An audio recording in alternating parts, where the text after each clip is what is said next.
আমাদের পরম সৌভাগ্য যে আমরা বাবা মায়ের কোলে বসে আছি। জগৎ পিতা শ্রী রামকৃষ্ণ দেব রূপে অবতীর্ণ হয়েছিলেন, জগৎ জননী মা শারদা রূপে অবতীর্ণ হয়েছিলেন। একদিকে মা শারদার বাড়ি, একদিকে রামকৃষ্ণ দেবের বাড়ি, তার ঠিক মধ্যস্থলে মানে তাদের কোলেই আমরা সকলে বসে আছি। শ্রী রামকৃষ্ণ দেব যখন সারা পৃথিবীতে ভগবান রূপে প্রচার লাভ করেননি,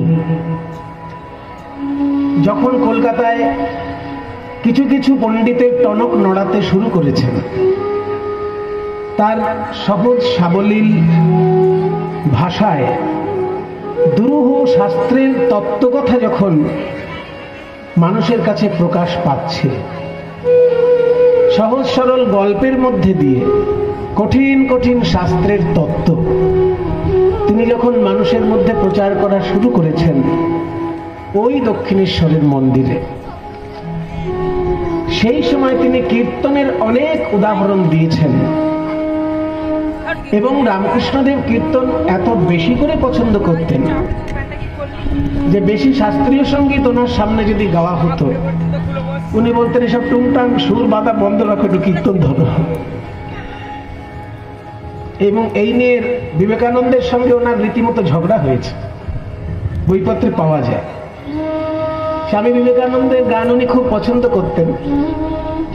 স্বামী বিবেকানন্দ যেহেতু মূলত শাস্ত্রীয় সঙ্গীতের ছাত্র, বিশেষ করে ধ্রুপদ গানের উনি ছাত্র, কঠিন কঠিন ধ্রুপদ গান স্বামী বিবেকানন্দ শিখেছিলেন। সেই জন্য ধ্রুপদাঙ্গ গান তার বেশি প্রিয়। আর রামকৃষ্ণদেবের প্রিয় হচ্ছে কীর্তন এবং কীর্তনাঙ্গ গান। এবার তবলা সুরে বাঁধার জন্য একটা সময় তো লাগে, তবলাটাকে সুরে আনতে একটা সময় লাগে। ওই টুংটুং করে যখন তবলা বাঁধা হচ্ছে তখন রামকৃষ্ণদেব ধমক দিতেন, এত সুর বাঁধার কি আছে, তাড়াতাড়ি খোলে তো এত সুর বাঁধতে হয় না, এই সুর বাঁধতে বাঁধতে কত সময় চলে যাচ্ছে। এর থেকে কীর্তন অনেক ভালো, খোল পেলেই কীর্তন গান শুরু করে দেওয়া যায়। তখন নরেন্দ্র বলেছিল, তখন নরেন্দ্র স্বামী বিবেকানন্দ হয়নি, নরেন, ঠাকুরের ভাষায় লরেন। তো সেই নরেন তখন বলেছিল, ঠাকুর কীর্তন গান তো সাধারণ মানুষের খুব প্রিয় সঙ্গীত, সাধারণ মানুষ সঙ্গীত খুব বেশি বেশি বোঝে না, সঙ্গীতের তত্ত্ব সাধারণ মানুষ খুব বেশি বোঝে না, ওই জন্য তাদের কাছে কীর্তন এত জনপ্রিয়। এটা স্বামী বিবেকানন্দ বলেছে যে সাধারণ মানুষ যেহেতু বেশি সঙ্গীত বোঝে না, এই যে সারে গামা পাধা নিসা, এই যে আমি এত রাগ রাগিনী গাইলাম, কি গাইলাম সাধারণ মানুষ কি বুঝতে পারবে? নদিয়ার মাঝরে, এই যে সুরের স্ট্রাকচার, এটা কোন রাগের স্ট্রাকচার, এটা সাধারণ লোক কে বলবে? যদি এটা কেউ না শেখে, না জানে, এই রাগ সম্পর্কে যার ধারণা নেই, সে কি করে বলবে এই সুরটা? নদিয়ার মাঝরে গোরা দান শির জিল, এই যে সুরের স্ট্রাকচার, এটা হচ্ছে আড়ানা কানাড়া রাগ। আড়ানা, আড়ানা রাগের যে কানাড়া রাগ, হ্যাঁ। তো সাহানা, সাহানা কানাডা বলে কি, সাহানা কানাডা। তো যে সাহানা কানাডা রাগে ধানি বা মাপা সানি বা মাপা গা মারে সা, হ্যাঁ। তো এই যে সাহানা কানাডার আমি যে বন্দিশটা মানে স্ট্রাকচারটাই কীর্তনের পদটা গাইলাম, তো এগুলো তো গুরু ধরে যদি রাগ রাগিনী না শেখে তত বোঝার ক্ষমতা নেই। তাই স্বামী বিবেকানন্দ বলেছিলেন যে সাধারণ লোক শাস্ত্রীয় সঙ্গীত বা সঙ্গীত খুব একটা বোঝে না, ওই জন্য তাদের কাছে কীর্তন এত জনপ্রিয়। তখন রামকৃষ্ণদেব এমন একটা উত্তর দিয়েছিলেন যে সেই উত্তরটা স্বামী বিবেকানন্দ সারা জীবন গবেষণা করেছেন, করে জীবনের শেষের দিকে স্বামী বিবেকানন্দ নিজের মত পাল্টেছিলেন। রামকৃষ্ণদেব উত্তর দিয়েছিলেন, কি বললে রে নরেন, মানুষ সঙ্গীত বোঝে না বলে কীর্তন এত জনপ্রিয়? ঠিক বলিস না তুই। কীর্তনে ভাবের প্রাধান্য থাকে, তাই মানুষের কাছে এত জনপ্রিয়। এইটা রামকৃষ্ণদেবের উত্তর ছিল যে কীর্তন গানের মধ্যে কি রাগ কি তাল ওই নিয়ে সাধারণ মানুষের অত মাথা ব্যথা নেই, কিন্তু যখন নিমাই সন্ন্যাস গান হবে তখন কীর্তনিয়াও কাঁদছেন, শ্রোতারাও কাঁদছেন।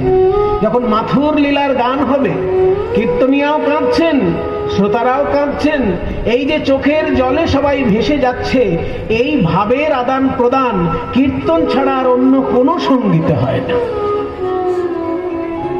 আপনি দেখুন খেয়াল গান গাইতে গিয়ে যখন বড় আর্টিস্ট আসবেন তিনি কেঁদে ভাসাচ্ছেন, শ্রোতা কেঁদে ভাসাচ্ছেন, কোনোদিন হয়েছে আচন্দি? বা রবীন্দ্রসঙ্গীত যিনি গাইতে আসবেন তিনিও কেঁদে ভাসাচ্ছেন, শ্রোতাও কেঁদে ভাসাচ্ছেন, কোনোদিন হয়েছে? বা আধুনিক গান যারা গাইতে আসবে, আধুনিক গান গাইছে, কেঁদে ভাসাচ্ছেন, শ্রোতাও কাঁদছে, এই জীবনে হয় না। কিন্তু আধুনিক গানে কি বিরহের গান কম আছে?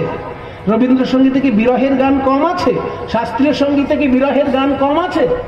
বিরহের গান সব গানেই আছে, কিন্তু গায়ক শ্রোতার ভিতর চোখের জলে মাখামাখি এই কীর্তন ছাড়া অন্য কোনো সঙ্গীত হয় না।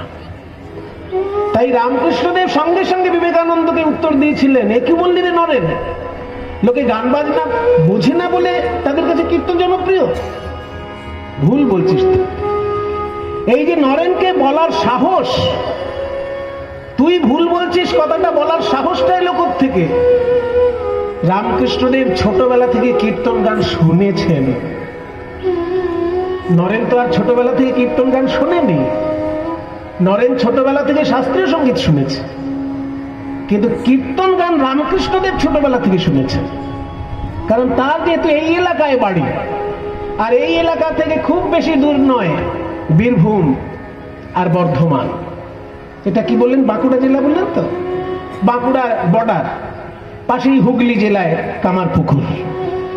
কারণ কামারপুকুর হুগলি জেলা হলে কি হবে, পাশেই বাঁকুড়া রয়েছে। আর এখান থেকে বর্ধমান খুব বেশি দূর নয়। বর্ধমান জেলার শ্রীখণ্ড হচ্ছে কীর্তনের বড় পীঠস্থান। বর্ধমান জেলার শ্রীখণ্ড মনোহরশাহী কীর্তনের সব থেকে বিখ্যাত পীঠস্থান, আর বীরভূম জেলার ময়নাডাল মনোহরশাহী কীর্তনের সব থেকে বড় পীঠস্থান। কাজে এখান থেকে ওই শ্রীখণ্ডও বেশি দূর নয় আর ময়নাডালও বেশি দূর নয়। সেই সব জায়গার কীর্তনিয়ারা এসে এই আশেপাশে তখন কীর্তন গাইতেন। আর ছোট্ট ছেলেরা যেমন কীর্তন শুনতে গিয়ে সামনে বসে, রামকৃষ্ণদেবও ছোটবেলায় কীর্তন শুনতে এসে একদম সামনে বসতেন। উনি দূরে বসতেন না, সামনে বসতেন। কারণ কীর্তনিয়ার ভাব কায়দা দেখার জন্য উনি একদম সামনে বসে কীর্তন শুনতেন। আর আপনারা শুনলে অবাক হয়ে যাবেন, সবাই এই ঘটনাগুলো জানে না, তাই আমার বলা যে বাড়ির বুড়ো ঠাকুমা, বুড়ো দিদা কীর্তন শুনতে আসতে পারতো না, নাতিকে পাঠাতো, মানে রামকৃষ্ণদেবকে পাঠাতো, তুই শুনে আয়, যা শুনবি আমাদেরকে বলবি। তো ওই রামকৃষ্ণ ছোটবেলায় গদাধর সে কীর্তনিয়ার কাছে কীর্তনটা শুনে বাড়িতে গিয়ে পুরো কীর্তনিয়ার মতন নেচে নেচে গেয়ে শোনাতো। আপনারা সবাই জানেন রামকৃষ্ণদেব শ্রুতিধর ছিলেন, যা শুনতেন তার মুখস্থ হয়ে যেত। কাজে ওই যে কীর্তনিয়ার সামনে কীর্তন শুনছে, শুনে শুনে তার মুখস্থ হয়ে যেত কীর্তনিয়া কি গাইছে। এবং সেই গান কীর্তনিয়া যেমন আসরে গেয়েছিল, সেটা পুরো বাড়িতে গিয়ে তার ঠাকুমাকে, তার দিদিমাকে, যে বয়স্ক লোকগুলো যেতে পারেনি কীর্তনের আসরে, তাদেরকে সামনে দাঁড়িয়ে নেচে নেচে সেই কীর্তন শোনাতেন।